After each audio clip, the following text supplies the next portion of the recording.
फुसफुसाती परछाइयां उज्जैन के पराक्रमी राजा विक्रमादित्य का राज्य चंद्रमा रहित रात में एक अजीब सन्नाटे से घिर गया। दरबार के ज्योतिषी एक गंभीर चेहरा लिए राजा के समक्ष उपस्थित हुए। महाराज, ज्योतिषी ने कहा, राज्य पर एक अभिशाप मंडरा रहा है। आकाश में काले संकेत देखे गए हैं। शहर की सीमा पर एक छायामय आकृति देखी गई है जो डर और खामोशी का रास्ता छोड़ जाती है। केवल आप ही इस रहस्य को सुलझा सकते हैं। राजा विक्रमादित्य, जो साहस और बुद्धिमानी के प्रतीक थे, भय से अछूते थे। उन्होंने अपने मंत्रियों को निर्देश दिया कि उस आकृति के बारे में पूरी जानकारी जुटाई जाए। खोजबीन के बाद पता चला कि जंगल के एक सुनसान हिस्से में एक प्राचीन मंदिर खड़ा है जिसे लोग लंबे समय से भूल चुके थे।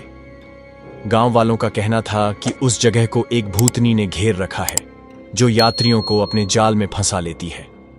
राजा ने अपने प्रजाजनों की रक्षा के लिए स्वयं उस मंदिर की जांच करने का निश्चय किया।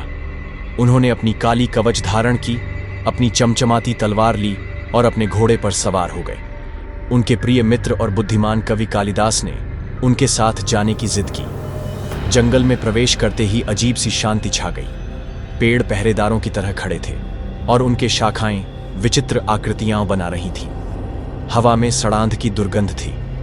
जब वे मंदिर के पास पहुंचे तो उन्होंने देखा कि वह एक विशाल जीर्ण शीर्ण पत्थर का ढांचा था जो काई और लताओं से ढका हुआ था। दीवारों पर बने अजीब नक्काशी चमकती हुई सी जान पड़ती थी। सावधान रहें, राजा ने कालिदास से कहा। मंदिर के भीतर कदम रखते ही ठंड बढ़ गई। दीवारों पर अजीब अजीब चित्र बने हुए थे जो किसी अनजाने अनुष्ठान को दर्शाते थे। मंदिर के बीचों बीच एक प्राचीन वेदी थी जिस पर एक काले रंग का रत्न जड़ित खंजर रखा था। यह खंजर श्रापित लगता है, कालिदास ने धीमी आवाज में कहा। तभी एक ठंडी भयावह फुसफुसाहट गूंजी। कौन मेरे विश्राम में खलल डाल रहा है? राजा ने अपनी तलवार निकाल ली। उनके सामने एक छाया प्रकट हुई। वह एक महिला की आकृति थी जिसका वस्त्र फटा हुआ था और आंखें लाल जल रही थीं। तुमने मेरी जगह को अपवित्र किया है, उसने घमंड भरी आवाज में कहा। मैं उज्जैन का राजा विक्रमादित्य हूं, राजा ने उत्तर दिया। यदि तुम मेरे राज्य के लोगों को डराती हो तो मैं तुम्हारा सामना करूंगा। भूतनी हंसी, लेकिन उसकी हंसी में डर समाया हुआ था। तुम साहसी हो राजा, लेकिन इस मंदिर में छिपे अंधेरे राज तुम्हें परखेंगे। क्या तुम मेरा खेल खेलोगे या तुम्हारा राज्य मेरी छाया में घिर जाएगा? भूतनी के यह कहते ही मंदिर की जमीन हिलने लगी और चारों ओर की दीवारें घूमकर भूल भुलैया में बदल गईं। राजा और कालिदास अब फंस चुके थे। हर मोड़ पर डरावनी आकृतियां दिखती थीं।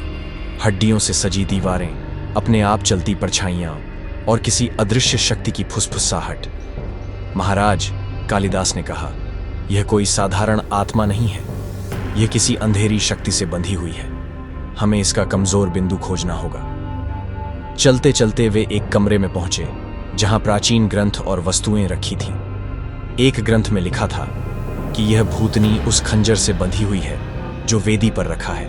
ग्रंथ में लिखा था, इस अभिशप्त आत्मा को मुक्त करने के लिए खंजर को पवित्र अग्नि के प्रकाश में वेदी में गाड़ना होगा।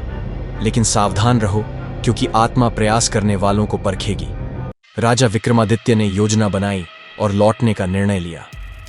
लेकिन जैसे ही वे केंद्रीय कक्ष के पास पहुंचे, भूतनी फिर प्रकट हुई। उसका रूप अब और भी विकृत और भयावह हो चुका था। तुम मुझे नष्ट करना चाहते हो? उसने गुर्राते हुए पूछा। पहले मेरा प्रश्न हल करो, अन्यथा तुम्हारी आत्मा यहां कैद हो जाएगी। राजा ने साहसपूर्वक कहा। पूछो अपना प्रश्न। भूतनी ने अपनी कर्कश आवाज में पूछा। मैं बिना जीभ के बोलती हूं, बिना कान के सुनती हूं। मेरा शरीर नहीं, पर मैं डर के साथ जीवित हो उठती हूं। मैं कौन हूं? कुछ क्षण की चुप्पी के बाद राजा ने उत्तर दिया, प्रतिध्वनि। भूतनी चिल्लाई। उसकी आकृति कांपने लगी। चालाक हो तुम, राजा विक्रमादित्य, लेकिन तुम्हारी परीक्षा अभी खत्म नहीं हुई। अचानक चारों ओर की मशालें बुझ गईं और अंधकार छा गया। जमीन से साए उठने लगे जो भयानक जीवों का रूप लेने लगे। उनकी जलती आंखें भयावह थीं। राजा ने साहसपूर्वक लड़ाई की और कालिदास ने अपनी मंत्र शक्तियों से उन जीवों को कमजोर किया। अंततः वे वेदी तक पहुंच गए। राजा ने कालिदास के पास मौजूद पवित्र तेल से एक शुद्ध अग्नि जलाई और खंजर को पकड़ा। भूतनी फिर प्रकट हुई और उसने राजा पर हमला किया। राजा ने पूरी शक्ति के साथ खंजर को वेदी में गाड़ दिया। अचानक तेज प्रकाश हुआ और भूतनी दर्द भरी चीख के साथ धुएं में बदल गई। मंदिर की भूल भुलैया खत्म हो गई और वे दोनों बाहर निकल आए। सुबह की पहली किरण के साथ विक्रमादित्य और कालिदास उज्जैन लौटे। जनता ने उनका स्वागत किया और उनके साहस की प्रशंसा की। लेकिन राजा विक्रमादित्य को भूतनी की अंतिम बात याद रही। उसने जाते जाते फुसफुसाते हुए कहा था, तुमने यह युद्ध जीता है, लेकिन परछाइयां कभी पूरी तरह से खत्म नहीं होती। वे केवल लौटने का इंतजार करती हैं।